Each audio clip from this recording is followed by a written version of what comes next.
Bonjour, je m'appelle Charles Briet et avec Embarquement immédiat, je pars à la rencontre des passionnés dans le monde entier. Ceux qui ont décidé un jour de faire de leur passion le sens de leur vie. Je parle de gastronomie, d'art, de sport, de musique, d'entrepreneuriat, de management, de spiritualité ou d'écologie. Toutes ces choses qui font sens pour moi et pour mes invités. Et au final, qui rendent la vie passionnante et stimulante. Embarquement immédiat podcast est la marque de notre appétit pour les rencontres lors de nos voyages. J'espère que vous l'apprécierez. Je vous propose aujourd'hui une promenade avec une femme hors du commun et qui a fait de sa passion pour l'art le sens de sa vie. Alors suivez-moi, embarquement immédiat avec Yo-Yo Mag. Je suis très heureux et un peu ému je dois l'avouer, de rencontrer sur notre podcast Yo-Yo Mag, qui a été juge et présidente du tribunal de commerce de Paris, mais c'est pas le plus important, je trouve. C'est surtout, vous êtes surtout la petite fille d'Aimé Mag et à qui vous rendez hommage d'ailleurs dans votre livre sur la saga Mag aux éditions Robert Laffont. Et puis qui est créateur de la Fondation Mag à Saint-Paul-de-Vence, très importante. Et voilà, heureux parce que on va voyager aux côtés de Miro, Giacometti, Braque, Chagall ou Jacques Prévert, et j'en passe, des gens tellement importants. Et puis ému aussi parce que voilà, vous faites aussi partie de ma culture artistique qui a été faite avec la Galerie Mag à Saint-Germain et puis beaucoup plus tard à la Fondation. Et puis moi j'aime aller chercher les passions chez mes invités. Et puis j'aurais pas aller chercher loin avec votre histoire et avec vous, parce que je crois que c'est l'ADN de votre grand-père et puis la vôtre aujourd'hui, de se mettre au service de sa passion. Alors bonjour, bonjour Yo-Yo. Et Bonjour. puis voilà, si vous voulez nous raconter votre aventure, peut-être votre enfance déjà, et comment on grandit au milieu de tous ces artistes, et ça doit être très riche et très intéressant. Et puis l'histoire de votre grand-père qui est très intéressant, et comment il a créé cette galerie, comment il est devenu collectionneur, parce que je crois que ça a été pendant la Seconde Guerre mondiale, je crois, principalement. Alors, c'est bien parce que vous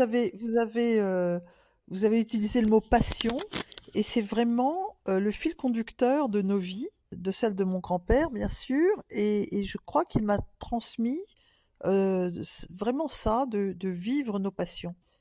Oui, c'était un homme pas du tout prédestiné à avoir une activité dans le monde de l'art, encore moins une carrière, puisqu'il était du nord de la France, d'un petit village à côté de Lille, de Mhm. Hasbrook, Ouais. et que dans le drame de la Première Guerre mondiale, il perd son père, il devient donc orphelin de père, et il est ballotté, récupéré par la Croix-Rouge, ballotté avec sa mère, son frère et ses sœurs, entre la Hollande, la Belgique, la Suisse, pour finalement arriver dans un village cévenol, récupéré par un- un paysan protestant, dans un petit village, alors là très très reculé derrière Nîmes, à côté de La Salle, Saint-Hippolyte-du-Fort.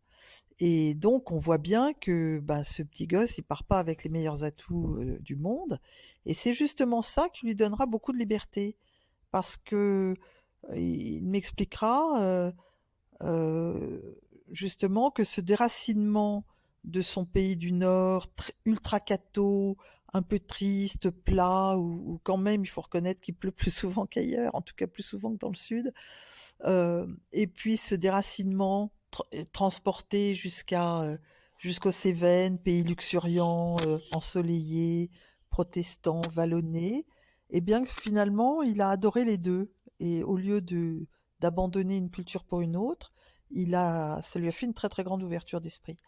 Et alors, si je peux raconter tout ça, c'est parce qu'effectivement, mon grand-père a 22, j'ai 22 ans, c'est drôle.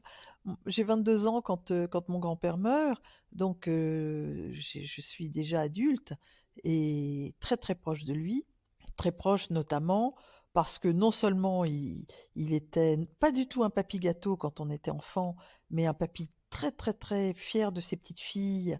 euh, Parce que nous représentions pour lui d'abord le fait de recréer une famille, c'était important pour lui, orphelin, de créer une famille, mais également on était la symbolique des générations futures. Et c'est ça toute sa vie qu'il a guidé, c'est transmettre aux autres, transmettre après lui. Ce qu'il a très bien fait, et il a très vite décelé que par rapport à mes sœurs, ma sœur Florence est extrêmement douée, horriblement douée, divinement douée pour tous les arts, toutes les formes d'art, la danse, le chant, la musique, la poterie, la tout. Vraiment, toutes les fées se sont penchées sur son berceau. Moi, je n'ai pas ces talents-là, mais en revanche, j'adore analyser l'art, connaître, décrypter. Et donc, il était ravi, ravi, parce que ça occasionnait pour nous, eh bien, des conversations sur l'art. Je ne dansais pas devant lui comme pouvait le faire ma sœur Florence ou lui offrir les sculptures qu'elle faisait, mais je discutais avec lui. Donc, c'était absolument passionnant. C'est tout ce qui passionnait votre grand-père d'ailleurs, hein, c'est parce qu'il a été, il a été sur plein de domaines différents, quoi. Il a été éditeur, il a travaillé, il a fait des spectacles, et il a fait beaucoup de choses. Vous allez nous avoir raconté ça, mais je crois que il était vraiment. Il était en fait, c'était un homme moderne. C'était un homme moderne. C'était un homme, c'était un précurseur. Un visionnaire de génie, précurseur dans beaucoup de choses. En fait, il détestait le passé. Le passé ne l'intéressait pas. Oui, comme fondement historique, la culture l'intéresse. La seule chose qui peut l'intéresser dans le passé, c'est le fait de constituer une culture. Mais sinon, la nostalgie, c'est pas fait pour lui. Les souvenirs, larmoyant ou quoi que ce soit, c'est pas fait du tout pour lui. Sinon, il se serait arrêté et il aurait pleuré, je suis un orphelin, je suis pupille de la nation, je suis, etc. Eh ben non. Lui, il, euh, il a conscience de la richesse de la vie, que c'est quelque chose de fragile, qui n'est pas éternel. Donc, il a cette rage de vivre absolument extraordinaire. Et Ouais. effectivement, comme vous le disiez, euh, toute forme de création l'intéressait. Il y a des anecdotes, bon, j'en raconte pas mal dans mon livre, parce que mon livre, je l'ai fait un peu à l'envers.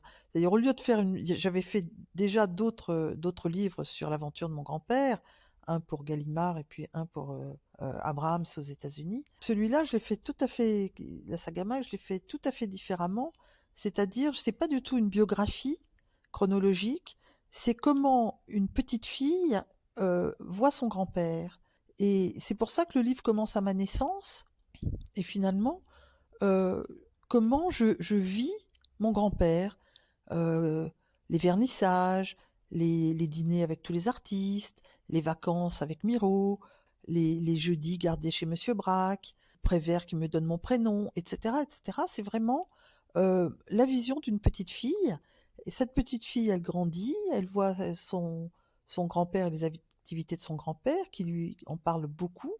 Alors, s'il me parlait du passé, c'était pas du tout pour faire un genre de biographie ou mémorium ou quoi que ce soit, c'était plutôt que j'ai les fondements de cette culture.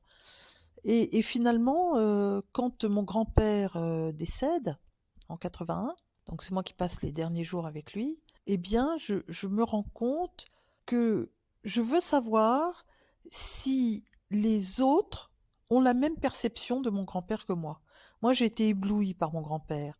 Je m'amusais, c'était très, très, très joyeux chez mon grand-père, tout le temps très joyeux. Vous viviez avec lui plus qu'avec vos parents?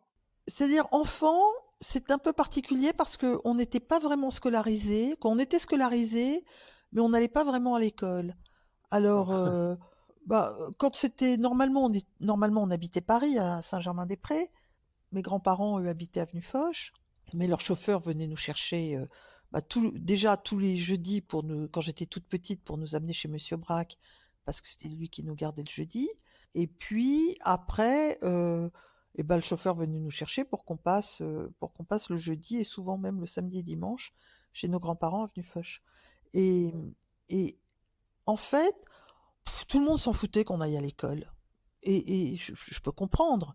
D'abord parce que souvent, et c'est ça qui était formidable, alors c'est pas une éducation, je dis pas qu'elle est bonne ou qu'elle est mauvaise, moi je l'ai adorée. Mais c'est vrai que comme on était de tous les vernissages, de tous les événements, on s'endormait sur les banquettes de la coupole. Chagall ou la femme de Kandinsky nous mettait une veste pour pas qu'on ait froid en dormant sur les banquettes de la coupole ou dans la galerie ou dans les dîners de vernissage entre Aragon et Chagall ou avec Miro ou quoi que ce soit. Donc on n'était absolument pas dissocié de la vie et de l'activité artistique de mon grand-père, de ma grand-mère et de mes parents qui eux-mêmes avaient ouvert une galerie quelques années avant ma naissance. Une galerie à Saint-Germain-des-Prés, rue du Bac. Nous, les enfants, on habitait rive gauche et mes grands-parents habitaient rive droite. Donc souvent, ça se terminait très très tard, donc on n'allait pas à l'école le matin, et puis comme on n'y était pas allé le matin, on n'y allait pas non plus l'après-midi. Et puis comme il y avait un vernissage à Saint-Paul, on descendait à Saint-Paul. Et au lieu, à l'époque, il n'y avait pas 25 avions par jour comme aujourd'hui, donc on descendait majoritairement en voiture. Donc papa nous conduisait, ou le chauffeur de mon grand-père, ou mon grand-père. Mais évidemment que pour un vernissage, on n'allait pas faire l'aller-retour en 2 jours, alors on restait 10 jours à Saint-Paul. Et puis les vacances d'été, ben, au lieu que ce soit 2 mois et demi, c'était 4 mois. Et puis les vacances de Pâques, au lieu que ce soit 10 jours, c'était 1 mois. Donc on allait quasiment pas à l'école. Mais d'abord on savait lire très très tôt. Ça pour ça, on nous a appris à lire extrêmement tôt. Même si j'ai passé une partie de ma toute petite enfance dans un bled perdu à côté de Clermont-Ferrand, à côté de Roanne exactement plutôt, à côté de Roanne. Là, je peux dire qu'on savait lire beaucoup plus tôt parce que par rapport aux autres élèves de cette école de Saint-Germain-Laval, je voyais bien que je savais lire bien avant les élèves de mon âge. Oui, puis vous viviez avec des adultes en fait. On vivait qu'avec des adultes. On ne vivait qu'avec des... Et on adorait ça, hein. Oui. Donc vous avez grandi très vite, quoi, vous avez grandi, et puis vous passiez votre temps à écouter des gens super intéressants, quoi. Donc, Oui, avec en plus une chose, c'est qu'à Saint-Paul, c'est un village assez rigolo, Saint-Paul d'abord parce que c'est un village à l'intérieur de Rempart. Euh, Maman, elle avait une maison dans le village, même si elle n'était pas de Saint-Paul, mais elle avait tout de suite acheté une grande maison dans le village.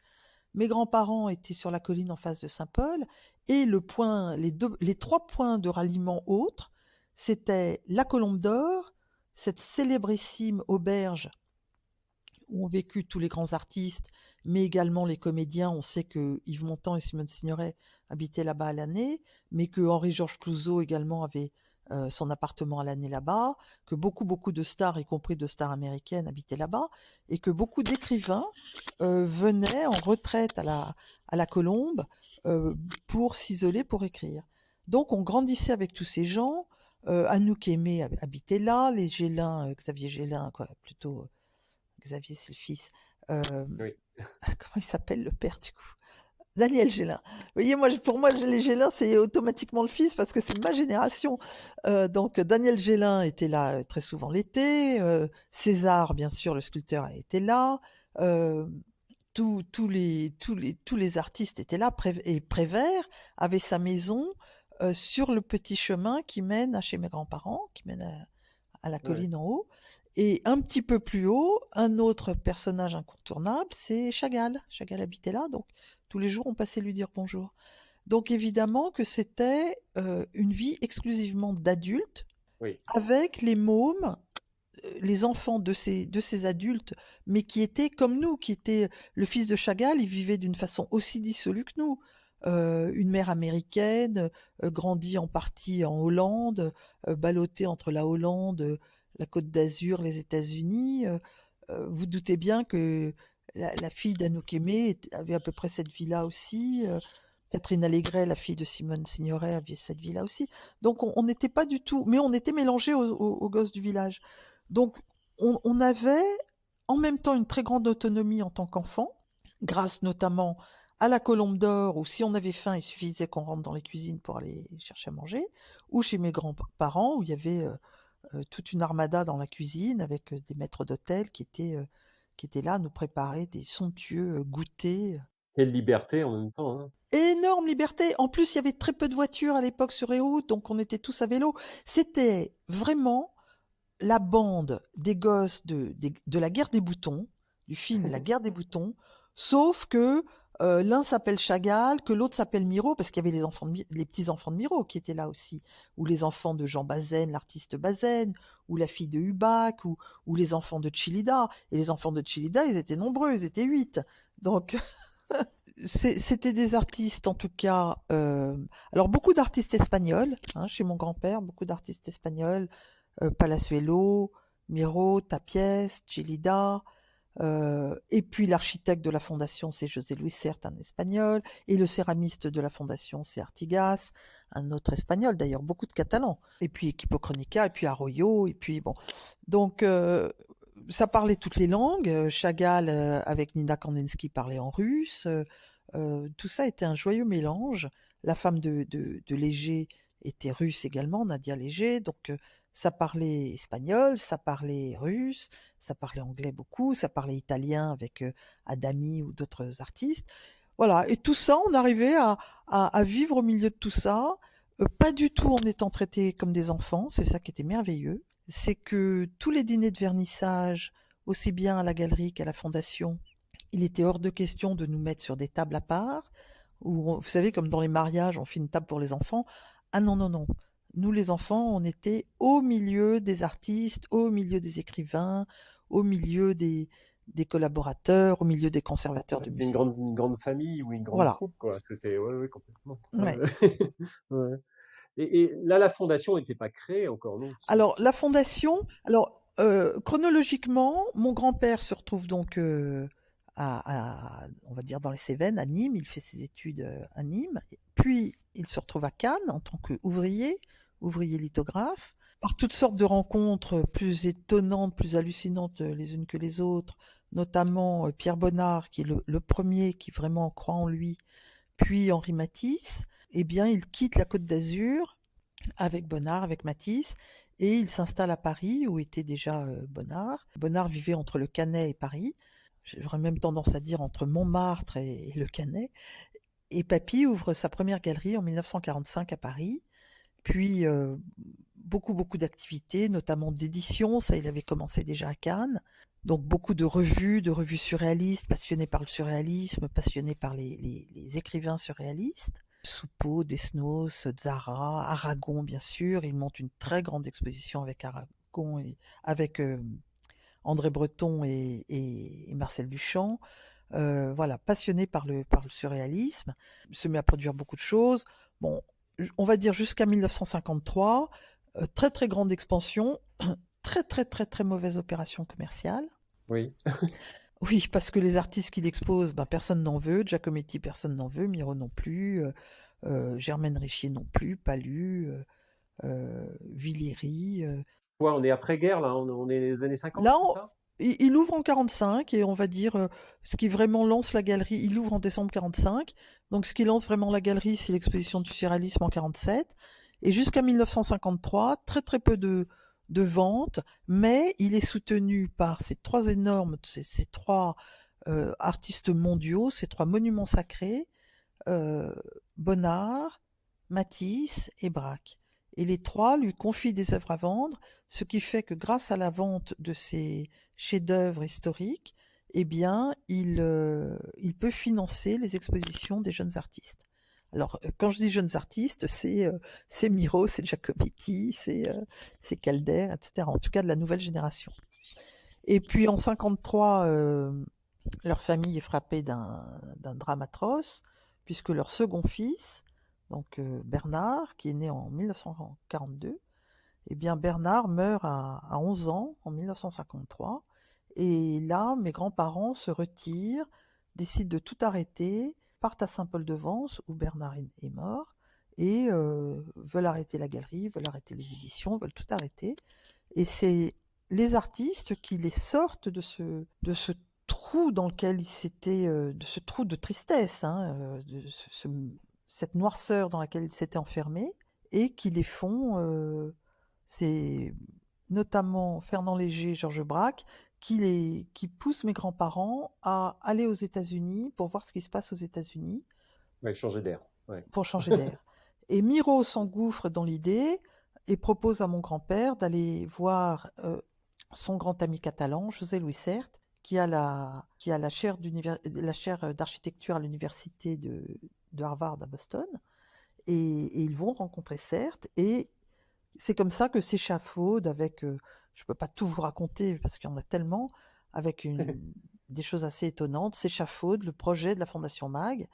Et dès 1955, quand ils vont le visiter à Boston, eh bien, José Luis Sert va plancher. Alors pourquoi Sert? Ça c'est trop compliqué à expliquer, mais Tout ça est une très très belle aventure qui commence en fait dans les années 30. C'est comme ça que CERD va commencer à travailler sur les plans de la fondation d'un village méditerranéen implanté à Saint-Paul-de-Vence.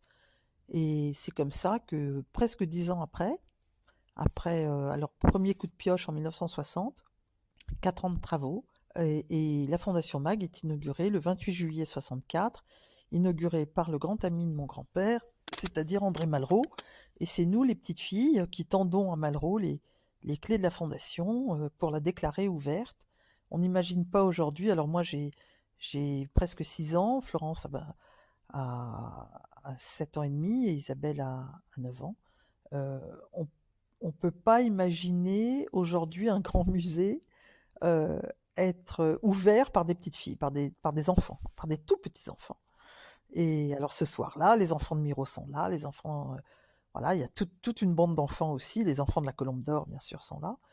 Et c'est le grand événement avec Ella Fitzgerald qui vient chanter, Oh. Oui. sachant que c'est une star mondiale à l'époque, sans doute une des plus grandes stars de l'époque. Yves Montand vient chanter également. Alors Montand, il habite à la Colombe. Montand, nous, on pensait que c'était comme un tonton, comme un oncle. C'est lui qui nous emmène à la plage, c'est lui qui nous apprend à plonger, c'est lui qui un peu plus tard m'apprendra à jouer au poker, et qui chante, qui danse, qui nous amuse à la Colombe, et qui est là ce soir-là en smoking, magnifique, et qui chante, qui interprète divinement, évidemment, des chansons de Jacques Prévert. Et hop, la boucle est bouclée, car il ne faut pas oublier que Yves Montand, c'est quand même l'interprète des Feuilles mortes de Jacques Prévert. Voilà. Donc c'est toute cette amitié, c'est toute cette grande famille. C'est ça en fait la genèse de la fondation un peu, c'était de réunir tout ce que vous me racontiez, c'était tous ces artistes qui étaient à Saint-Paul, et c'était de se dire on va réunir tous ces artistes au sein d'une même fondation, c'est ça?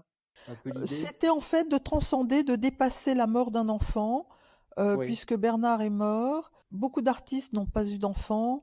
Fernand Léger, Georges Braque, Kandinsky, Derain, Giacometti, Bonnard. Yves Montand a eu un enfant vraiment sur le très très tard.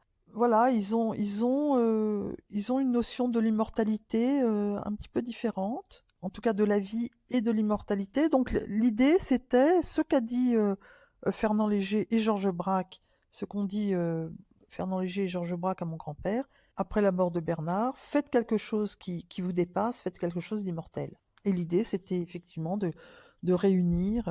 D'abord, il ne faut pas oublier qu'il n'y avait pas de musée d'art contemporain de ce type en France.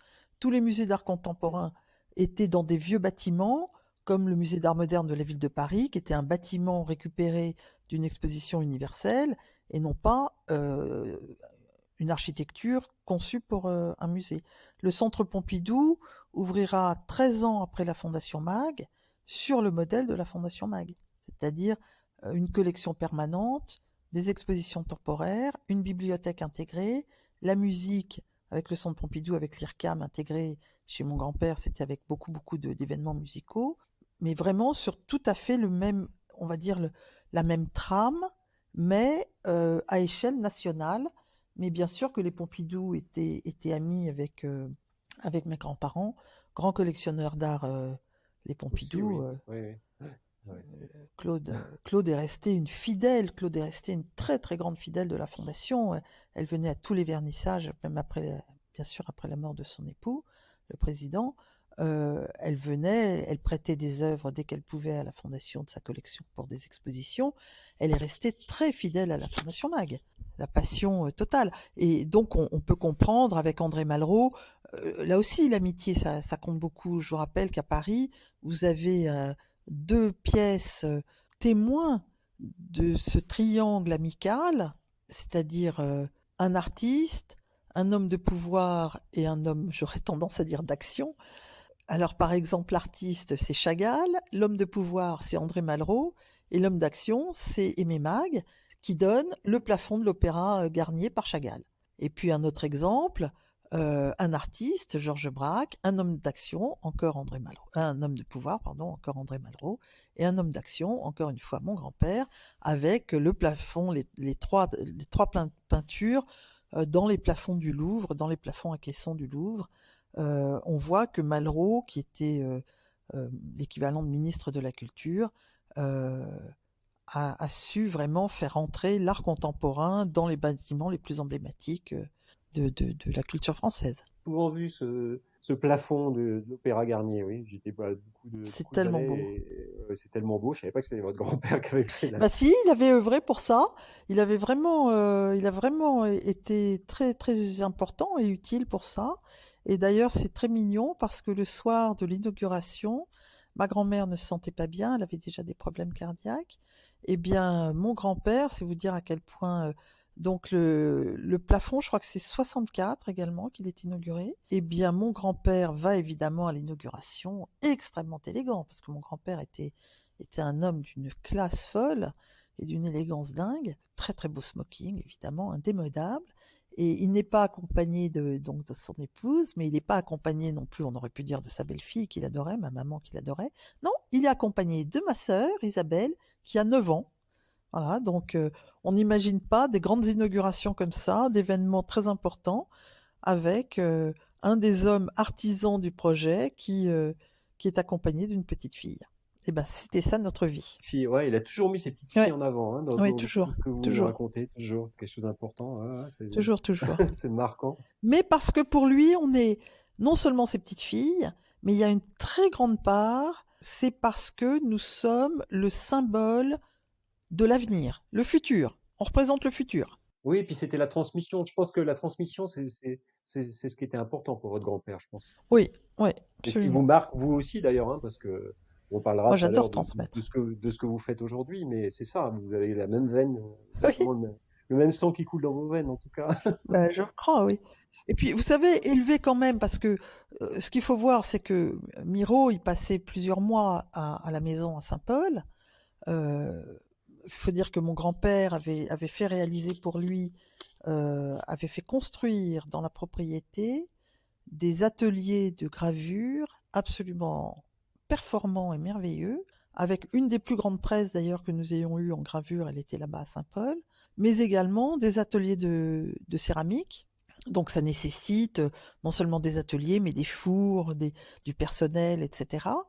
Eh bien, Miro avait à sa disposition comme ça des ateliers de travail avec des collaborateurs, avec des artisans qui pouvaient accompagner son travail dans la technicité de son travail. Et il y avait les verreries de Biot qui étaient pas très loin d'ailleurs, hein. Oui, mais ça, ils ont jamais travaillé ils y sont pas allés. Miro est pas allé. Je sais que Calder a fait des choses à Venise avec les maîtres verriers de Murano, mais il n'y a pas beaucoup d'autres artistes qui ont touché au verre. Je disais, ce qui est marquant, et ce qui devait être révolutionnaire à l'époque, et ce qu'il est encore aujourd'hui, c'est l'accessibilité des œuvres, en fait, pour le grand public. Il n'y a pas cette barrière comme on peut avoir au Louvre ou comme on avait dans tous les grands musées. Toutes ces œuvres étaient très accessibles. On pouvait les toucher. On peut toucher une statue enfin, une sculpture de Giacometti Oui, mais pour une raison fondamentale, c'est que les autres musées sont faits au mieux pour les artistes, mais ils ne sont pas faits par les artistes, ils ne sont pas faits avec les artistes. Là, la fondation, elle est faite pour et avec les artistes. C'est-à-dire que Chagall, il demande, il définit la taille de la salle qu'il veut, parce qu'il veut faire un seul et unique grand tableau, qui reste le plus grand tableau de Chagall au monde. Giacometti, il veut une salle assez basse sous plafond, mais très longue. Miro, il veut au contraire plusieurs salles. Braque fait les vitraux de la chapelle, puis également un bassin. Miro fait le labyrinthe. Donc, ce qu'ils veulent, c'est que les gens soient heureux dans cet endroit. C'est pas un lieu d'exposition, c'est un lieu pour vivre l'art. C'est complètement différent comme approche. C'est ouais, c'est un comment je pourrais dire, c'est pas un parc d'attractions, mais presque. C'est un c'est un c'est un parc de loisirs où le loisir c'est l'art. et à l'époque, tous les artistes y vivaient d'ailleurs. Enfin, ils vivaient. Ils étaient sur place. Bien sûr, il venait sans arrêt. Ça a été une épopée, je vous ai dit, qui, entre le moment de la décision 1955 et l'inauguration, il se passe que 9 ans, mais en même temps, et 9 ans. C'est-à-dire que les artistes sont venus constamment à Saint-Paul, d'abord parce qu'ils venaient avant, soit à la Colombe d'Or, soit chez mon grand-père. Il ne faut pas oublier qu'il y avait beaucoup d'artistes qui vivaient à Nice, hein. À Nice ou à Vence. Matisse vivait à Vence, puis après à Nice. Bonnard vivait au Canet. Picabia vivait à Cannes. Tous les artistes sont allés à Collioure. Alors même si c'est un peu plus loin, on reste quand même sur la côte méditerranéenne. Et puis après, vous avez la fameuse école de Nice avec Yves Klein, avec César, avec Ben. Donc il y a eu quand même une attractivité. Picasso, oh, mon Dieu, j'allais oublier Picasso. Picasso vivait entre Cannes, Antibes. Nicolas de Staël vivait à Antibes. C'est quand même un coin où les artistes sont beaucoup, beaucoup venus vivre et travailler, notamment parce qu'il y a cette lumière vraiment exceptionnelle. Tropez, il y avait aussi des artistes qui étaient là. Enfin, il y a eu, Oui, oui, bien oui. sûr. Marquet, il y a eu beaucoup, beaucoup d'artistes. Derain, bien sûr, est venu. C'est Derain le premier qui a découvert Saint-Paul, d'ailleurs. Et donc, oui. Alors, du coup, dans votre parcours, alors vous avez grandi au milieu de tous ces artistes. Vous avez vu naître la fondation. Ça n'a pas dû être simple, hein, je pense, au niveau architectural. Et chaque artiste avait ses projets, donc ça devait pas être simple quand même. Moi, je crois qu'il n'y a pas de, il n'y avait jamais rien de compliqué pour mon grand-père. Le mot problème, je crois que je l'ai jamais entendu dans sa bouche. À la rigueur, il utilisait le mot solution, mais rien n'était, tout était, en fait, ce que mon grand-père a adoré faire, et ce que moi j'aime faire aujourd'hui encore avec les artistes, c'est anticiper les désirs et les desiderata. Dans le monde de l'art, il y a un mot qui est vraiment, et pour les artistes, c'est très important, c'est le désir. C'est vraiment de l'ordre d'un désir amoureux.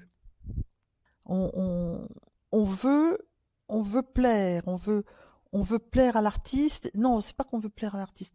On veut, on veut rendre l'artiste heureux, et si on peut concourir dans une matérialité, dans une réalisation, c'est notre plus grande satisfaction. Si on peut faire en sorte que l'artiste a à sa disposition des moyens qu'il n'aurait pas sans nous, et c'est pas une question de moyens financiers, hein, c'est beaucoup plus de, de- d'habileté, de réalisation, de possible. Quand on voit effectivement ce qu'est le labyrinthe de Miro, euh, je me suis jamais posé, mais jamais posé la question, est-ce que ça a été compliqué? Jamais. Jamais. La seule chose à laquelle je peux penser, c'est qu'est-ce que c'est bien?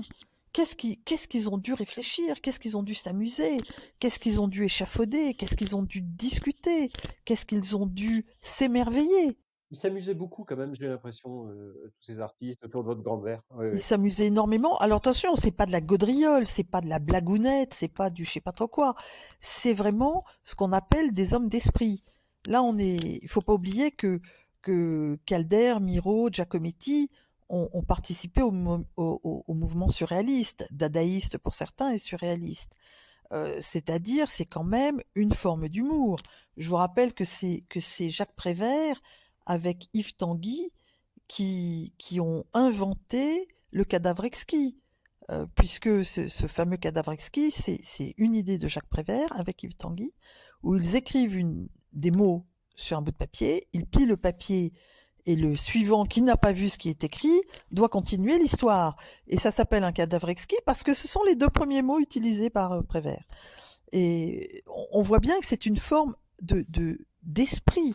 Avoir de l'esprit, c'est vraiment ça. Vous doutez bien que Miro avait une fantaisie quand vous voyez ce qu'il est capable d'inventer et de créer. Mais Chagall aussi avait de la fantaisie. J'aime pas trop le mot humour, mais c'était des gens d'abord de très très grande joie de vivre.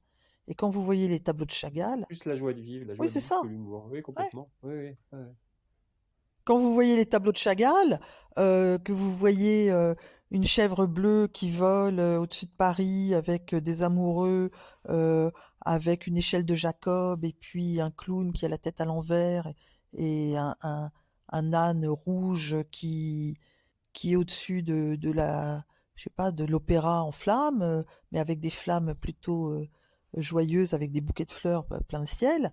Bah, oui, même quand Chagall peint les horreurs de la guerre, il en a peint quand même pas mal, ou quand il fait, il y a toute une partie très religieuse, y compris très chrétienne, dans l'œuvre de Chagall. Alors, beaucoup, bien sûr, toute l'iconographie juive, mais également chrétienne, très belle, dans des sujets extrêmement profonds, même dans des peintures avec des couleurs, on va dire, un petit peu difficiles ou sombres. On voit bien qu'il transcende ça et que ce qui est important, c'est la vie aujourd'hui et la vie demain. C'est ça qu'ils m'ont enseigné tous. Alors comment cette petite fille a grandi? Du coup, alors pas d'école, pas scolarisée, au bout d'un moment, Bah, au bout d'un moment, elle va plus à l'école le lundi, le mardi, mais ça c'était souvent habituel. Le mercredi, elle y va pas non plus. Et puis, puis finalement, elle y va pas la semaine, et puis pas 15 jours. Et puis finalement, elle y retourne plus. Alors, bah, un peu comme mes sœurs qui ont fait un peu la même chose que moi. On n'est pas allé à l'école. Moi, j'ai arrêté un peu plus tôt qu'elle. Et là, j'ai travaillé dans un magasin de jouets qu'avaient mes parents, parce qu'ils étaient pas dénués de fantaisie. Au départ, ils avaient un magasin pour les collectionneurs de voitures anciennes et les accessoires et amateurs de tout ce qui concernait les voitures anciennes, puisque mon père est un grand collectionneur de voitures anciennes et un grand sauveur d'ailleurs de voitures anciennes, un des premiers à avoir fait un magazine à la gloire de ce qu'à l'époque on appelait des tacos ou des teuf-teuf. Lui, il y voyait des somptuosités de voitures, et il avait bien raison. Donc j'ai commencé dans ce magasin de jouets qui était très très très marrant, où Gainsbourg venait quasiment tous les jours, où Thierry Leluron passait au moins une fois par semaine, qui était au moins aussi marrant que tout ce qu'on vivait, qui était vraiment un magasin très très très décalé. Et puis comme il touchait la galerie, il était voisin de la galerie, et bien un beau jour, après la mort de mon grand-père, j'ai fermé l'automobiliste, c'est comme ça que s'appelait ce magasin, pour agrandir la galerie, pour en faire une librairie. Et puis, et ce sont les artistes, c'est Gérard Gazurowski et Aki Kuroda qui m'ont poussé à aller plus vers la galerie qu'autre chose. Voilà. Et c'est vous qui vous êtes occupé de la galerie à partir de ce moment-là, c'est ça? non, pas exclusivement. C'est-à-dire que j'ai participé de plus en plus. Bon, moi, j'avais quand même la passion de l'art, hein. Dès mes 14 ou 15 ans, je m'échappais pour aller dans les expos tout le temps. Si j'allais pas à l'école, j'étais pas devant la télé à la maison. J'étais automatiquement dans les rues de Paris, ce qui me permet de connaître très très bien Paris. En plus, il n'y avait pas de digicode à l'époque, donc je rentrais dans les immeubles. Je faisais un peu comme Prévert. Prévert se baladait tout le temps dans Paris. Voilà, je faisais quasiment, je quadrillais Paris pour connaître chaque rue, chaque immeuble, chaque coin de pierre. Je suis une amoureuse de Paris et j'allais beaucoup, beaucoup dans les musées. Et puis évidemment, les gens de mon âge, même s'ils étaient un tout petit peu plus âgés que moi, comme moi je suis la petite dernière, j'avais souvent des copains de l'âge de mes sœurs, donc au moins 4 ou 5 ans de plus que moi. Eh bien, ils faisaient des études d'architecture pour l'un, aux beaux-arts pour l'autre, de musique pour un. Voilà, ils étaient aussi un peu dans cette veine-là. Donc automatiquement, j'allais très tôt, je suis allée à Venise voir les biennales, ou en Allemagne voir la Documenta, ou à Lyon, j'allais beaucoup à Lyon voir bah, les expos qui se faisaient aussi dans il y avait Les un galeries, truc qui oui. s'appelait Les Lacs, l'espace lyonnais d'art contemporain, qui était plutôt assez moderne, ou le musée de Grenoble, qui était assez en avance, ou les grands événements photographiques qui avaient lieu en France. Oui, non, moi j'allais beaucoup, beaucoup, beaucoup dans les lieux d'art, ça c'est évident. J'adorais. J'adorais parce que je voyais pas du tout comme des musées. Même d'abord, j'avais la chance très très souvent d'y être pour les vernissages. Euh, quand quand c'était pas les vernissages, euh, ben, très souvent les directeurs, les conservateurs, les je ne sais quoi étaient des amis de mes grands-parents. Donc souvent, papy leur donnait un petit coup de fil et je rentrais par l'entrée des artistes, comme on dit. Euh, J'avais aussi la chance que l'épouse, ma tante par alliance, c'est-à-dire la femme de mon oncle, alors là du côté de ma maman, était la conservatrice en chef des antiquités grecques et romaines du Louvre. Donc on flânait dans les réserves du Louvre. Comme on habitait Waouh. juste en face, Ouais. on habitait quai Voltaire, donc on traversait le pont et hop, on était dans les réserves de Tata Simone. Donc tout ça, c'était formidable. Voilà, donc petit à petit, à la mort de mon grand-père, je me suis plus occupée des éditions d'abord, puis un peu plus encore des éditions, puis je suis devenue PDG de Mag Éditeur, passionnée par l'édition notamment de gravure, et puis adorant les artistes contemporains, notamment euh, Kazurovski, comme je vous disais, mais qui est mort assez tôt, qui est mort en 86. Euh, et puis surtout Aki Kuroda, qui est toujours éternellement mon ami et dont je m'occupe de l'œuvre. Donc là, et comment on arrive au tribunal de commerce? On est Ah, très, très éloigné. Je vois pas le lien, en fait. eh ben il en existe pourtant. D'abord, c'est des liens de rencontre, ça c'est trop compliqué à expliquer ou trop long. Surtout, moi n'étant pas allée à l'école, étonnamment, ça a commencé à me manquer à un moment. C'est-à-dire que le savoir structuré m'a manqué. Euh, alors j'ai commencé par devenir conseiller prud'homme.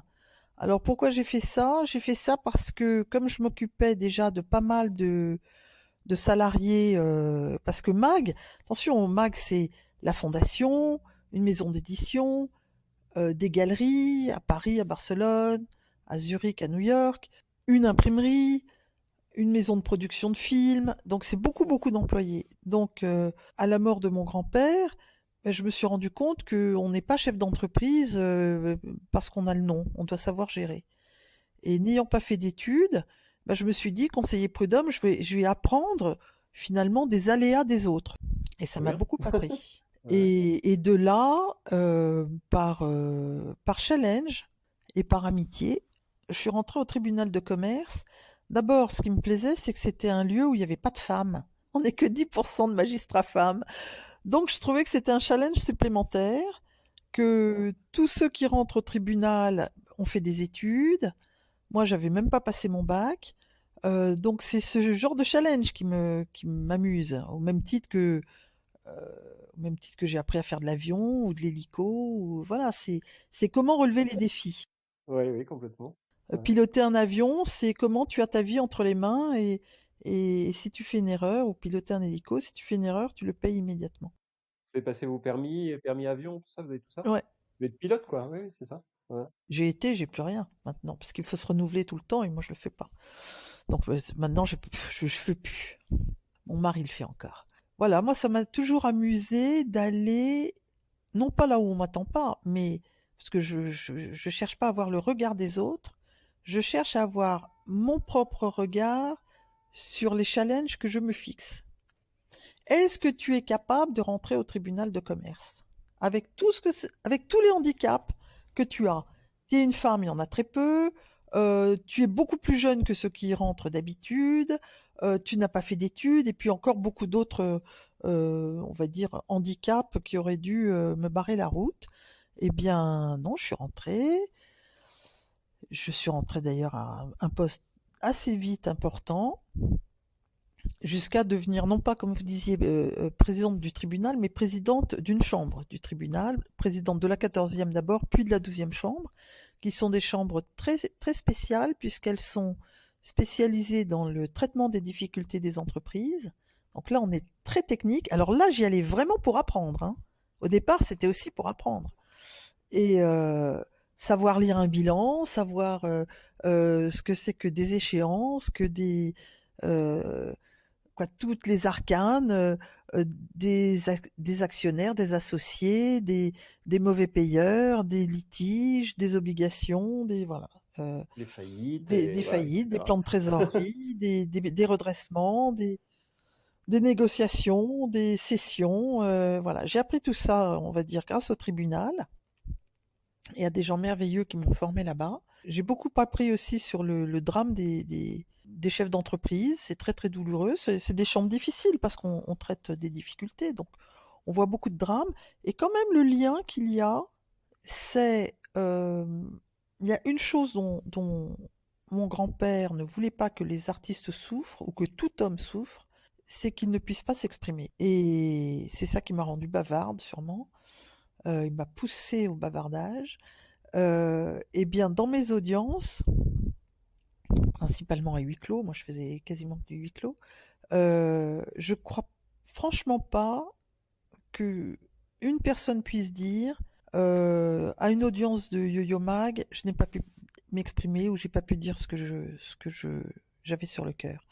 Et pourtant mes audiences allaient très vite, très efficaces, mais le respect de celui qui doit s'exprimer. Donc j'y voyais humainement, c'était très très intéressant, extrêmement intéressant.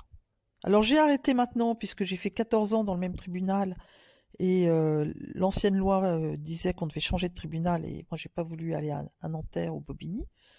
La loi a changé, je vais peut-être y re-rentrer, mais maintenant je suis accessoirement dans un cabinet qui ne fait que de la médiation, justement pour éviter le judiciaire.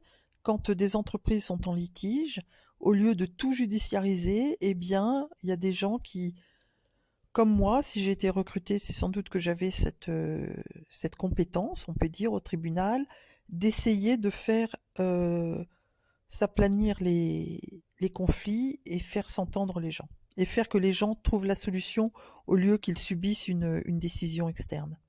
D'accord. Ok, ok. Très bien. Et actuellement, il y a beaucoup de demandes. Vous sentez ça Alors actuellement, au tribunal, alors même si je n'y suis plus, d'abord j'y ai les gens que j'ai formés, puisque le tribunal, le principe est de former ses successeurs. Et puis j'y ai des grandes amitiés, donc évidemment que je suis au courant. Oui, là il se prépare à des méga audiences de demandes. Il y a 3 possibilités quand les entreprises vont mal. Euh, la plus dramatique, liquidation judiciaire, ou redressement judiciaire, ou on va dire plan de sauvegarde, c'est-à-dire qu'un petit peu de type de loi américaine, les sociétés se mettent sous la protection du tribunal. Ça avait été une loi formidable qui avait été initiée par une femme alors qu'elle était présidente du tribunal.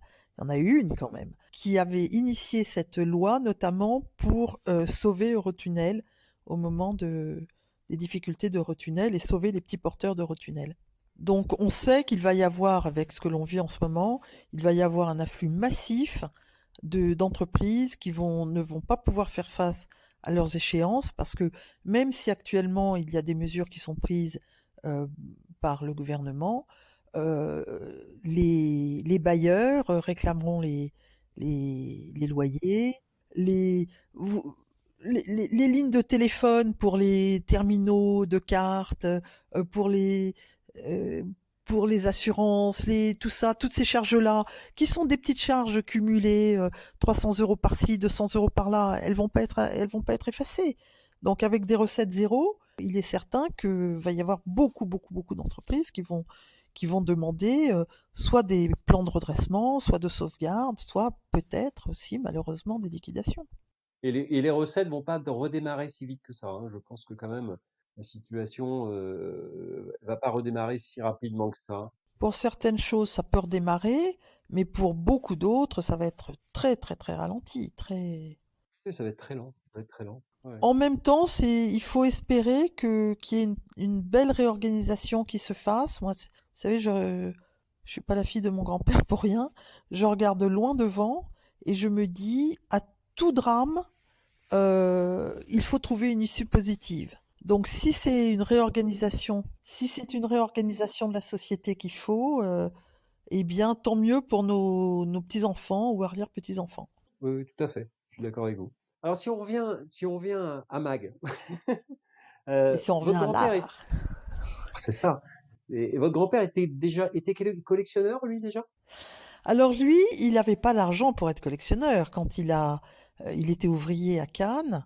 Il a commencé comme ouvrier, comme imprimeur, puis il a eu son petit magasin d'imprimerie. Et quand il a ouvert à Paris, il n'avait pas de quoi être collectionneur, mais il a été tout de suite galeriste et tout de suite il a acheté des œuvres aux artistes. Et ça aussi qui a peut-être été différent des autres, c'est qu'au lieu d'avoir les œuvres en dépôt et d'attendre l'acheteur, il a tout de suite acheté.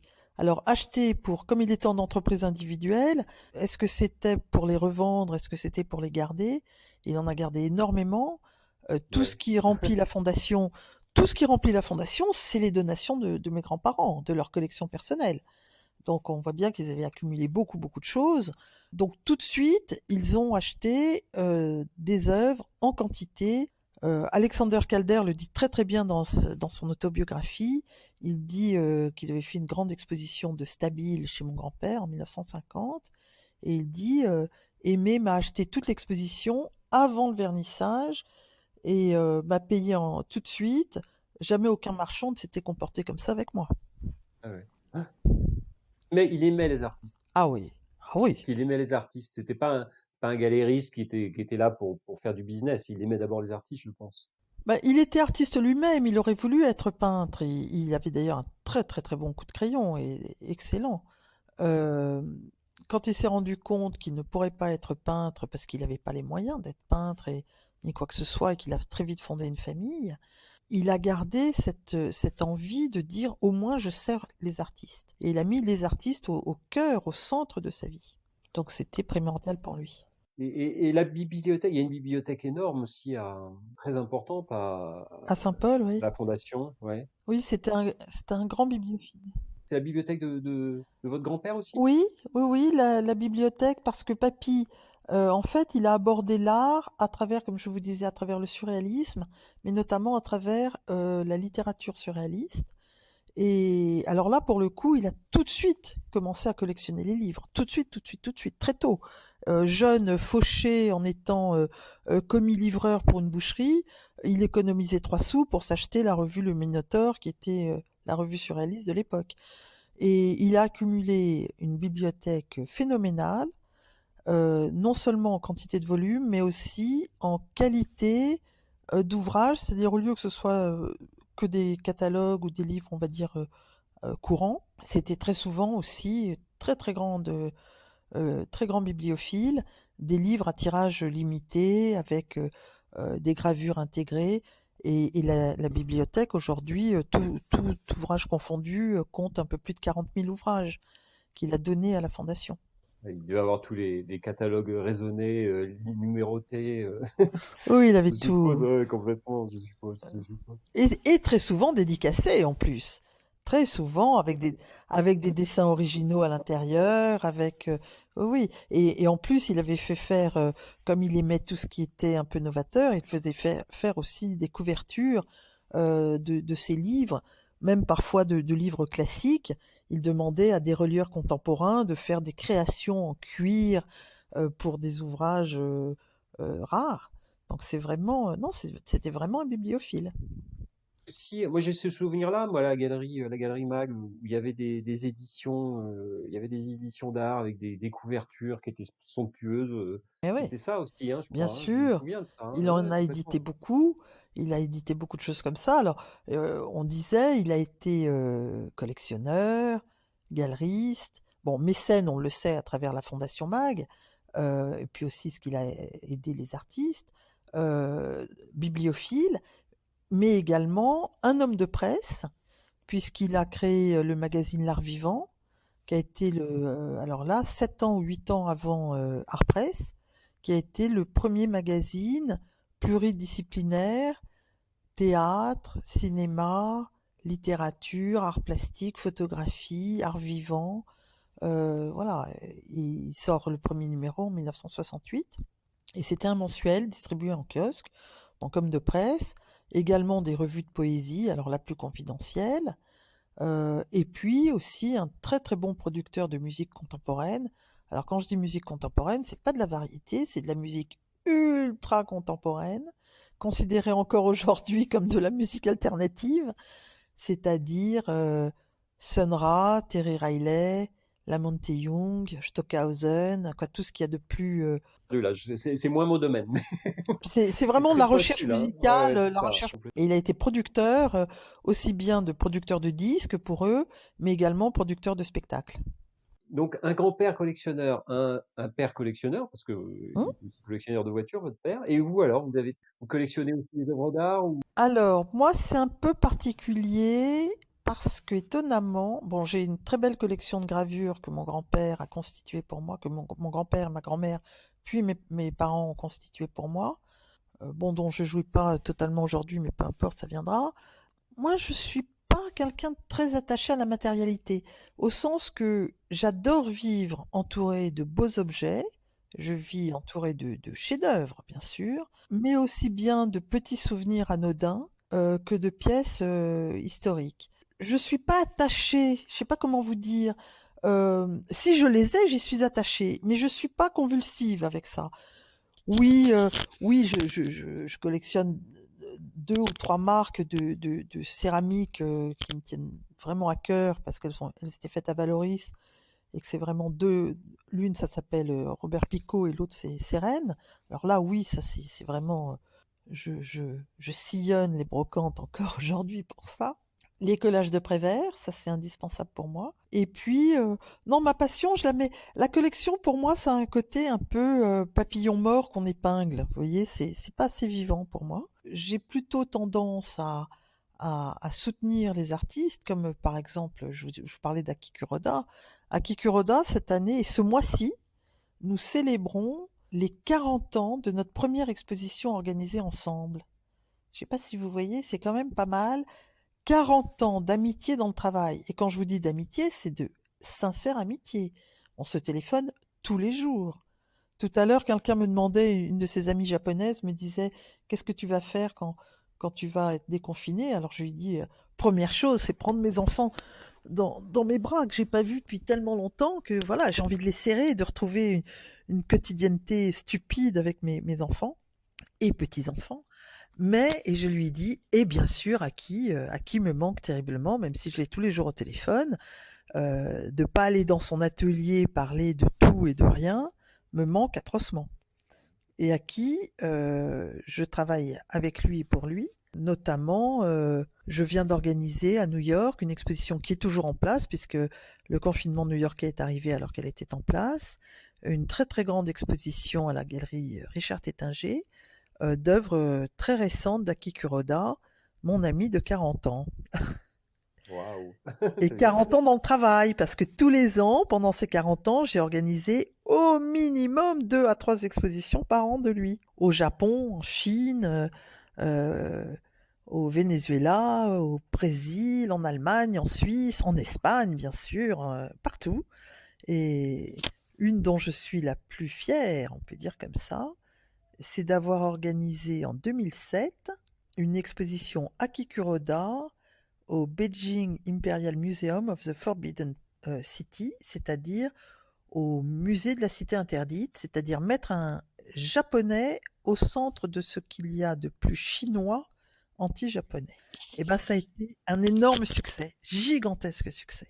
Et 2007, parce que moi depuis la fin des années 80, j'allais en Chine et j'ai noué beaucoup d'amitiés là-bas, de gens, d'étudiants, et puis les étudiants ont grandi, certains sont devenus des artistes et d'autres des conservateurs de musées. Et c'est comme ça qu'un beau jour, eh bien, après 5 ans de travail en Chine, j'ai fait cette expo Kuroda. J'en suis super fière, je peux vous dire. C'est bien, ouais, magnifique, C'est extra. magnifique. Ah, j'ai fait plus de 30 expositions en Chine. Ah, d'accord. Très attiré par plus attiré par la Chine ou le Japon? Parce que moi, la Chine, c'est un pays que je connais moins et c'est un continent que je connais moins et je suis plus, voilà, je suis plus fasciné par le Japon où j'ai été plusieurs fois et voilà, qui me fascine vraiment. Amoureuse totale du Japon. J'ai eu la chance d'y aller la première fois avec la femme d'Aki, avec Mariko, qui reste ma grande amie, elle est même mon témoin de mariage. Donc j'étais toute jeune, j'avais 20 ans.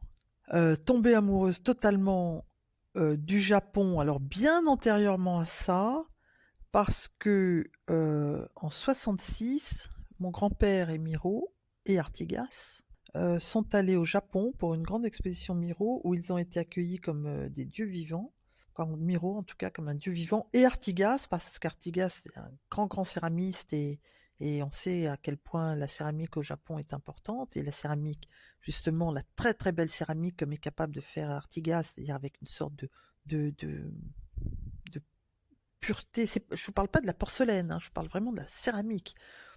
Eh bien, ils nous ont tellement fait rêver en revenant de ce voyage, aussi bien Miro. Imaginez ce qu'est la découverte du Japon par Miro et du Japon traditionnel, quand après il vous le raconte avec les paroles de Miro, avec toutes les couleurs, et plus tous les cadeaux, je sais pas, les dizaines, centaines de cadeaux qu'ils nous ont rapportés.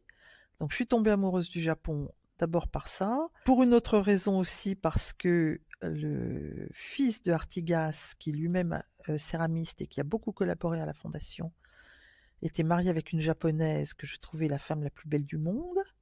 Donc j'étais béate d'admiration devant elle quand elle était en kimono à la galerie, car elle venait en habit traditionnel à tous les vernissages. C'était sublime.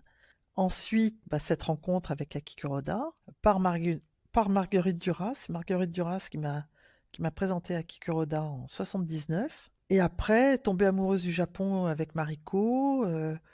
Et j'ai tout de suite détesté la Chine. Et quand je suis allée en Ah bah Chine oui. une fois, deux fois, trois fois, cinq fois, je ne Oui. comprenais absolument pas ce pays. Et je disais, je ne peux pas passer à côté d'1,5 milliard d'habitants, ça n'est pas possible. Jusqu'au jour où, oui, parce que moi je trouvais que les toits japonais, comme ça, dans leur pureté, hop, descendaient sublimement. J'analysais pendant des heures, là, je sais pas, cette Et puis espèce de couleur. la délicatesse de la culture japonaise Oui, aussi. et la, la pureté, l'économie de superficiel, quoi, tout ça, j'en étais vraiment amoureuse. Et dès que j'arrivais en Chine, je disais, oui, bon, ok, mais au bout des toits, pourquoi il y a des igouigouis qui, qui ne sont pas nécessaires? C'est plus beau au Japon, c'est plus épuré au Japon. Donc j'aimais pas du tout la Chine. Et j'y retournais sans arrêt en disant, c'est pas possible, tu peux pas passer à côté, il y a sûrement un truc, il y a une porte d'entrée que tu as ratée. Et effectivement, un beau jour, sans explication vraiment, eh bien, j'ai eu accès vraiment à la Chine.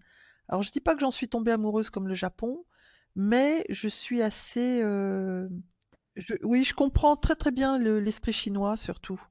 C'est presque le côté humain qui m'a séduite, ou en tout cas qui m'a fait être très très curieuse de la Chine. Et j'ai encore beaucoup d'amis, heureusement, en Chine, et c'est formidable. Un de Oui. mes artistes préférés, moi, c'est Zawuki, vous voyez, du Oh Japon. bah oui, lui, c'est chef-d'œuvre, Et chef-d'œuvre. et j'ai eu la chance de pouvoir écrire à son épouse qui a bien voulu faire dédicacer un livre par le maître. Ah, j'étais fou heureux. Ah ouais, non, c'était une merveille, une merveille. Et lui, vraiment, c'est ça qui est très beau, c'est qu'il a su garder son esprit chinois. Il l'a pas du tout abandonné. Il l'a modernisé avec l'Occident, mais il n'a pas perdu justement ce côté très, très, très, très fourni, très justement très surchargé de la Chine, avec on croit que ce sont des embryons, des choses un petit peu emmêlées. Et ben non, de ça ressort une grande pureté, justement. Autre approche, autre chemin de la création, mais absolument merveilleux. La fondation appartient à qui aujourd'hui? Elle appartient à elle-même, c'est une vraie fondation. C'est comme si vous aviez fabriqué un orphelin, c'est-à-dire qu'elle appartient à elle-même, elle doit subvenir à ses besoins. Alors moi, je n'en fais plus partie, je l'ai quittée il y a 10 ans. Ça se passe. Plus mis les pieds depuis 10 ans, c'est ça? Ouais, c'est ça, ouais. Ouais. Pour quelle raison? Oh, alors là, c'est trop compliqué à expliquer. C'est des brouilles familiales, pour ne pas utiliser le mot guerre, qui n'ont aucun intérêt, qui sont d'une immense banalité, Ok. comme dans beaucoup de familles. Et puis sans doute, on me reproche peut-être d'avoir trop le caractère de mon grand-père. Très probablement, j'ai trop le caractère de mon grand-père. Écoutez, moi j'ai fait l'engagement que j'avais vis-à-vis de mon grand-père. Je ne dis absolument pas que je suis arrivée au bout parce qu'il y a toujours à transmettre. Mais j'ai fait le premier guide de la Fondation en 93, puis un livre aux éditions de La Martinière, aux éditions Abrams aux États-Unis, sur l'histoire de mon grand-père, qui s'appelait La Passion de l'art vivant, Mag, La Passion de l'art vivant. Après, j'en ai fait un autre chez Gallimard en 2010, qui s'appelle L'art et la vie. J'ai fait un film qui est passé régulièrement sur Arte. J'ai fait des expos sur mon grand-père partout dans le monde, y compris à la Royal Academy de Londres, au musée Picasso de Münster, au musée de Yokohama, quoi, vraiment partout. J'ai fait beaucoup d'expos, et la dernière importante à la fondation, qui s'appelait Giacometti et Mag, où je parlais 20 ans d'amitié, où je parlais justement de cette amitié de 20 ans dans le travail entre Giacometti et Mag. Donc je considère que j'ai laissé la trace vraiment très forte de mon grand-père. Donc une fois que tout ça a été fait, eh bien je me suis autorisée à dire ce que je pensais. Voilà, D'accord. parce que je Bon, savais qu'au moins ça était ouais. fait. Et je me suis autorisée à dire ce que je pensais sur la gestion actuelle. Bon, on va Sans laisser ça de oublier, côté. sans oublier que quand même, je suis une gestionnaire d'entreprise, puisque j'ai ces 14 ans d'expérience de tribunal de commerce, siégeant chaque semaine, analysant à peu près 700 bilans par an. Donc, je pense avoir une vision assez claire de ce qu'est un management et une gestion Je d'un pense, lieu. je pense. Alors aujourd'hui, Aujourd'hui. vous avez cette passion de la transmission, comme votre Mm. grand-père. Mais j'accompagne des artistes contemporains.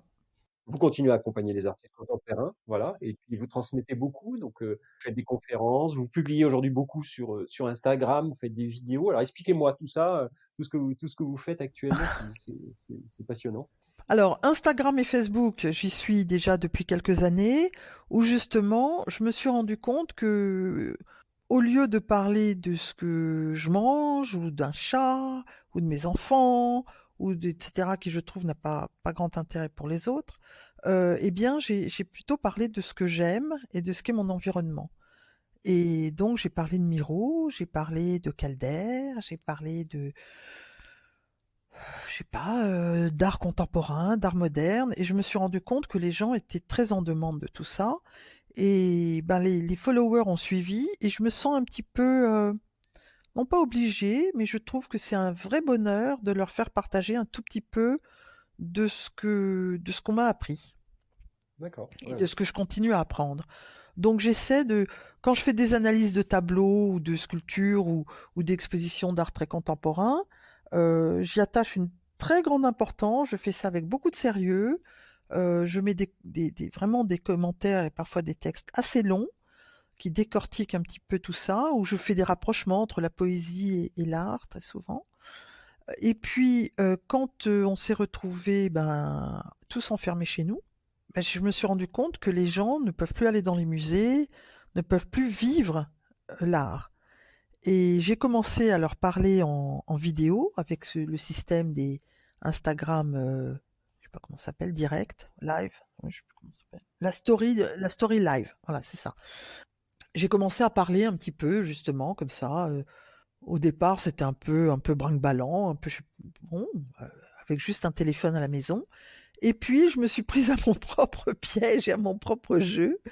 C'est-à-dire, finalement, il y a beaucoup de gens qui ne connaissent pas cette histoire exceptionnelle qui est quand même une part importante de l'aventure de l'art du XXe siècle. Donc, je raconte un petit peu la vie de mon grand-père. Et puis, de la vie de mon grand-père, je suis passée à la vie de la fondation. Et alors là, la fondation, j'avance tout doucement. C'est pas une visite guidée, c'est c'est l'aventure racontée au plus près des artistes avec beaucoup de documents d'archives. Oui, puis en même temps, votre regard, le regard que vous étiez là à cette époque. Il y a quelque chose qui est palpable, c'est l'émotion aussi que vous mettez dedans, que vous mettez dans ce que vous dites et dans l'expression de l'art. Donc c'est ça je pense, qui plaît beaucoup. Mais parce que est vraiment une émotion pour moi. Avec Gazurovski, je me souviens, on avait une phrase tous les deux euh, devant un cranac où la seule envie qu'on a eue, c'était de se coucher par terre et pleurer. Et je vous assure que c'était un bouleversement physique que j'avais. C'était une émotion, évidemment presque spirituelle, mais avec une conséquence physique. Je peux pleurer devant un tableau, ça c'est certain. Et en plus, Je suis tellement émue que les artistes m'aient fait partager tout ça. Je suis tellement émerveillée, tellement heureuse d'avoir pu toucher ça au plus près. Oui, que ça me... C'est pas du tout de l'émotion nostalgique, hein, c'est de l'émotion de bonheur de vivre ça. Et de le vivre encore aujourd'hui, hein. Ouais, complètement. Moi, je peux pleurer, je peux pleurer en parlant d'un tableau d'Aki Kuroda. D'accord. Ouais, ouais. Ce qui est un handicap pour moi d'ailleurs, parce que parfois on me demande en public de dire quelque chose et j'ai la gorge serrée, voilà, parce que la beauté me submerge. Quelle est l'œuvre qui vous procure le plus d'émotions? Est-ce qu'il y aurait une œuvre? Moi, j'ai ce souvenir, moi, de Guernica. Je pense que Guernica, ça a été l'œuvre qui m'a créé le plus d'émotions physiques la première fois que je l'ai vue, parce on le vit avec cette œuvre, tout le monde l'a vu dans les livres, etc. Quand on se retrouve devant cette œuvre, on vit Ah quelque ouais, chose. on est anéanti. Ben moi, je vais pas avoir une œuvre préférée parce que j'en aurais trop. Je peux pas dire que je vais prendre un des Grands Bleus de Miro ou le Carnaval d'Arlequin de Miro qui date de 1925 parce que ça voudrait dire que j'abandonne Une femme de Venise ou Un homme qui marche de Giacometti. Et je peux pas non plus abandonner Les grands oiseaux de Braque. Et parce que sinon, il faudrait aussi que j'abandonne un mousquetaire de Picasso ou un Zurbaran ou un Cranach ou un Velázquez. C'est pas possible pour moi. Alors, une des émotions les plus fortes que j'ai eues, c'est à New York, d'une façon tout à fait fortuite. J'avais amené mon petit frère parce que j'ai un petit frère qui a 10 ans de moins que moi, que j'ai en partie élevé. J'avais amené mon petit frère, il devait avoir, je sais pas, 19 ans, un truc comme ça, 17. Ah non, non, il était peut-être plus jeune que ça. J'avais amené à New York et j'étais chez un ami qui est vraiment mon plus ancien ami. On est toujours amis aujourd'hui, toujours inséparables aujourd'hui. J'ai appris à faire de l'avion avec lui. J'ai eu mon seul accident de voiture avec lui, moi conduisant. On a fait les 400 coups ensemble, un peu partout, au Venezuela, partout, quoi, peu importe. Et on était allé voir une exposition Matisse au MoMA. Alors attendez, quel âge je pouvais avoir? Parce que j'étais en train de faire un livre avec Lydia Deletorskaya, qui était la modèle de Matisse. Bon, je sais plus. Les années, je suis pas très forte, moi, dans les années. Et comme je connaissais très bien la conservatrice, la directrice des peintures du MoMA, Caroline Blanchner, parce que j'avais travaillé avec elle sur une expo Miro, je lui avais demandé de visiter cette exposition un jour de fermeture. Ça, c'est mon plus grand luxe. Alors, si on me devait me demander quel est mon plus grand luxe dans la vie, c'est ça. C'est d'être dans les musées quand c'est fermé. Là, je fonds en larmes. Seul dans la galerie des Glaces à Versailles, je peux vous assurer que là, je pleure. C'est un luxe suprême. J'ai vécu ça parce que j'ai organisé un événement d'entreprise qui avait privatisé le musée d'Orsay pour une soirée, pour très peu de monde d'ailleurs, pour peut-être une cinquantaine de personnes, ce qui est très peu pour le musée d'Orsay. Comme je l'organisais, bah, j'étais largement en avance et j'ai eu le musée pour moi. Et waouh, Vous êtes d'accord? C'est ah, dément. C'est dément. Parce qu'on a conscience, si on n'est pas trop un imbécile, on a conscience de son privilège. Et le privilège joue évidemment sur nos sentiments à ce moment-là. C'est pas seulement qu'on a accès aux œuvres, c'est qu'on sait qu'on est un privilégié et donc on en jouit jusqu'au maximum, jusqu'au bout du bout du bout. ouais, complètement. J'avais envie de dire, attendez, attendez, avant d'entrer, je vais encore des trucs à voir. Non, c'est bien. Donc j'étais à New York au MoMA. J'avais embarqué mon petit frère et cet ami Maurizio dans l'expo Matisse. Et j'avançais un petit peu plus vite qu'eux, allant de tableau en tableau, et ils étaient derrière, comme ça ils bavardaient. Et à un moment, j'arrive devant un tableau qui est pour moi un des chefs-d'œuvre de Matisse, qui s'appelle La robe bleue, sur lequel j'avais travaillé avec la femme qui est représentée sur ce tableau par Matisse, Lydia Deletorskaya, que j'imaginais, même si j'avais écrit 10 fois les dimensions de ce tableau sur un bout de papier ou dans un ordinateur déjà, je me l'imaginais immense. Et j'arrive, je rentre dans la salle, ce tableau est en face de moi, et je me rends compte qu'il est tout petit, c'est-à-dire qu'il doit faire peut-être 60 cm, 50-60 cm de haut. Donc déjà, je suis bouleversée par voir ce tableau. Et le tableau est encadré avec une vitre devant, une vitre de protection, et ce n'est pas une vitre anti-reflet, c'est une vitre normale. Je suis face à ce tableau, Et dans le reflet, je vois mon frère et mon ami qui rentrent dans la salle derrière moi. Donc je vois tout ce que j'aime le plus au monde, mon meilleur ami, mon petit frère que j'élève, Lydia Deletorskaya qui a posé pour ce tableau et qui m'a parlé de ce tableau, Mathis qui a été le premier artiste à exposer chez mon grand-père, qui a fait l'exposition inaugurale de mon grand-père. Bref, j'ai eu comme ça une sorte de salade niçoise d'émotions. Ça, c'est sans doute un des plus grands moments de ma vie. Et vous voyez, il est issu, non pas seulement de l'admiration, mais il est issu même d'un aléa, c'est-à-dire le reflet qui pourrait me gêner, la lecture du tableau, m'a offert une autre lecture, il m'a fait voir la vie au lieu de voir le tableau. Ouais, bon, Vachement bien. ça reste dans la mémoire. Ah ouais, c'est bien. Ah ouais, ça j'adore. Quels sont vos projets aujourd'hui? Oui, bien sûr, j'ai toujours des projets. Parce que vous êtes une femme de projet, donc ça pourrait pas être possible. Mais... Alors comme projet, bon, je vais voir si, je crois, on m'a prévenu que la loi avait changé, que peut-être je pouvais re-rentrer au tribunal de commerce de Paris, donc ça, il faut que je m'y attelle. À Kikuroda, on avait plusieurs expositions en cours qui auraient dû commencer, ou du moins dont l'organisation aurait dû être totalement en cours, dont une en Roumanie, d'Akikuroda, qui serait une première exposition en Roumanie d'Akikuroda, donc ça j'ai vraiment hâte d'organiser ça. Également une exposition, alors là, qui est toute prête, mais qu'on n'a pas pu accrocher et qu'on va reporter, du rapport entre Prévert et Miro, qui devait être exposé au château de Sannes, qui est une propriété viticole à côté d'Aix-en-Provence. En art contemporain, je réfléchis. Il y a toujours ce prix qui me tient très à cœur, qui s'appelle le prix Hopline, qui récompense chaque année un artiste émergent. Donc ça aussi, c'est un truc, il faut que je m'y attache. Et puis d'autres expositions d'Akikuroda. L'exposition Akikuroda à New York était en cours quand elle a été obligée de se fermer. Il y avait d'abord, ça avait été déjà un très très grand succès, avec une suite annoncée, avec des éditions annoncées. Voilà, donc et puis je prépare aussi différents textes de catalogue amicalement pour Oui, oui. d'autres artistes. Voilà. D'accord. Bon, bah, très bien. Et je fais Bon, ces fameux rendez-vous quotidiens sur Instagram qui durent presque 1 heure, où j'explore le passé, les fondements plutôt que le passé. Je préfère dire les fondements. Voilà, l'aventure de la Fondation Mag et des artistes autour de la Fondation Mag. de l'invention, ouais, complètement.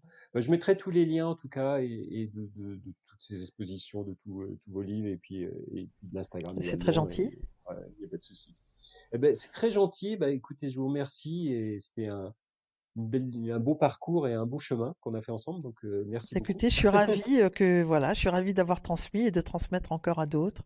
Et surtout, si vous avez l'occasion, allez voir quand le confinement sera terminé, allez voir la Fondation Mag à Saint-Paul. C'est vraiment un lieu avec une spiritualité à part.